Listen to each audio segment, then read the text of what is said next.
So, how can hypnotherapy help with anxiety and fears? Hypnosis, as a lot of you know, is just a state of deep relaxation that we use with the help of a hypnotherapist in order to reach what's called a state of trance. Technically, a state of trance is when your brain waves slow down, but for you as the client, you just feel super deeply relaxed. You do not go to sleep, you're in full control, and you remember the entire session.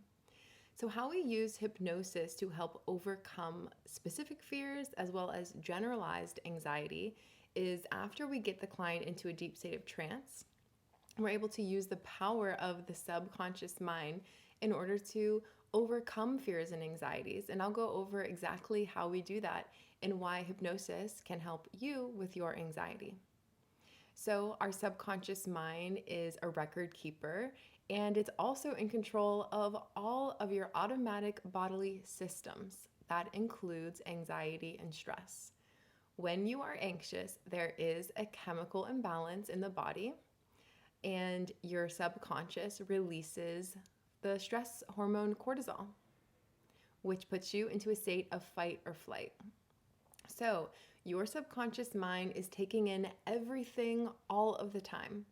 Even if consciously you know, I'm safe, this anxiety does not help me, and in fact, it actually hurts me in my life.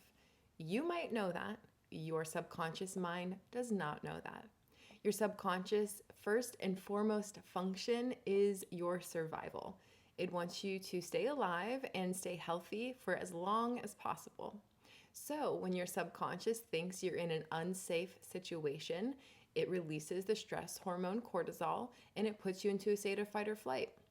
You might just notice racing thoughts, or you may actually feel the physical systems or the physical symptoms of anxiety. Your heart might beat fast, your palms might get sweaty, maybe your vision narrows, maybe you just feel super nervous and super uneasy.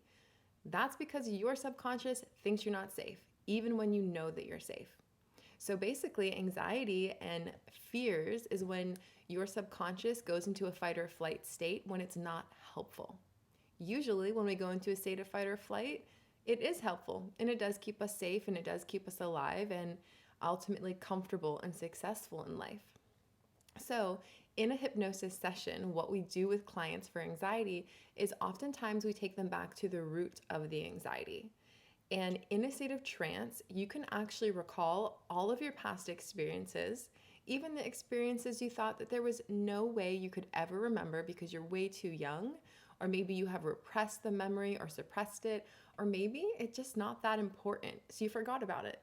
All those memories, important, not important, repressed, and suppressed, live within your subconscious. And your subconscious uses these stressful experiences in order to determine what is safe for you and what's not safe for you. So, an example of how anxiety is actually formed, it's almost always through an experience. Sometimes it can be things that people tell us in the way that we internalize other people's fears, but very often it's actually from an own experience that we had. It could be a very traumatic experience, or it could be a slightly like uncomfortable experience. So, somebody that may come to me for social anxiety, I would get them into a state of trance and we would take them back to the time when the anxiety first started. In hypnosis, the memory is just presented to you. Kind of like if you've ever just randomly remembered a dream from the night before, you weren't trying. Maybe something in your environment triggered the memory of the dream, and all of a sudden that memory came back to you. That's how it comes to you in a state of hypnosis. Some people see it, like they can actually see themselves kind of reliving that experience and see all the details of what was happening around them. Whereas a lot of other people more like feel it in the body. They feel the emotions coming up and they just have a strong knowing of exactly what happened in the past.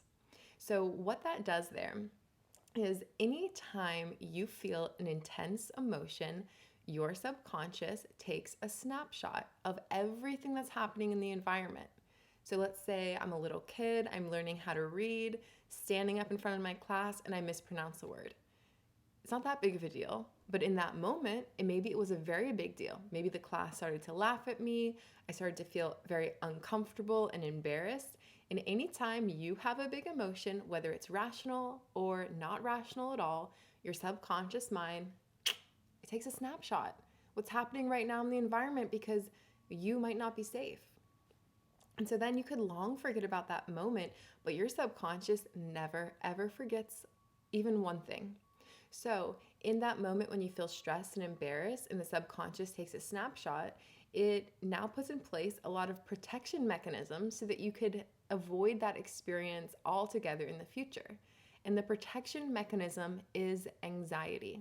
Let's say you long forget about this event, you learn how to read, it wasn't a big deal in your life, but now you're an adult and you have to give a presentation at work and you start to feel super nervous.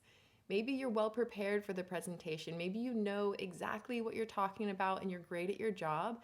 That's not going to take away the unhelpful protection mechanism of maybe anxiety or social anxiety or the fear of public speaking, because your subconscious still remembers that time when you felt big emotions.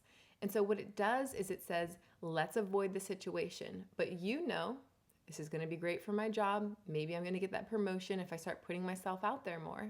So then you get up to the podium or you get up in front of your teammates or your coworkers and you start to feel so nervous. Maybe you even like forget what you said, or you have a hard time finding your words. That's because it's really hard to give a presentation or to communicate with somebody or to be social when you're in a state of fight or flight, because your subconscious mind is thinking, hey, let's get the hell out of here and get to safety. So, with hypnosis, doing regression therapy, going back to the time when the specific fear or the generalized anxiety or stress first started, what that does is it teaches the subconscious, thank you for trying to keep me safe, but I'm actually not in danger when I'm speaking to a group of my peers. I'm actually not in danger when I'm trying to be social or I'm giving a work presentation. In fact, it's holding me back. This anxiety and fear is holding me back. And the really great thing about your subconscious is it's never trying to hurt you. It's always trying to help. And as soon as it realizes it's not helping, and in fact it's hurting, it's very easy to throw out that old unhelpful anxiety or fear. And so what we do is not just reliving that experience, but bringing up the repressed or trapped emotion that is stored in the body from that experience. You know, we feel stress in the body. We feel anxiety in the body because our bodies hold on to that energy. So hypnosis is a way to bring that emotion up to the surface. You may feel it a bit in the session, but now we get to let it go and release it because we're showing the body and the subconscious it's safe for you to let that go. And then beyond that, we also have a lot of other techniques to help with anxiety, and we can directly communicate with the subconscious. It is safe for me to give a work presentation. It is safe for me to drive on the highway. It's safe for me to be social. It's safe for me to meet new people. Again, as soon as your subconscious realizes it's safe, it can throw out that anxiety very easily. And that's why when I work with clients on anxiety, it usually only takes anywhere from like 3 to 6 sessions for dramatic results.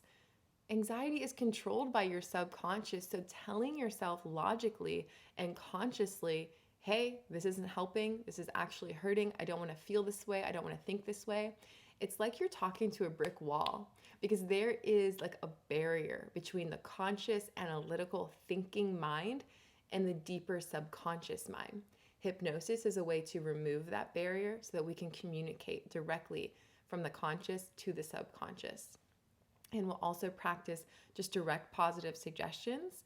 That's basically me telling you, you are safe and secure. It's safe for you to address a group of your peers. It's safe for you to present your knowledge and your information. It's safe for you to meet new people. You know, whatever your specific fears and anxieties are, we're just teaching the subconscious that this is a safe thing for you to do and a safe experience for you to have.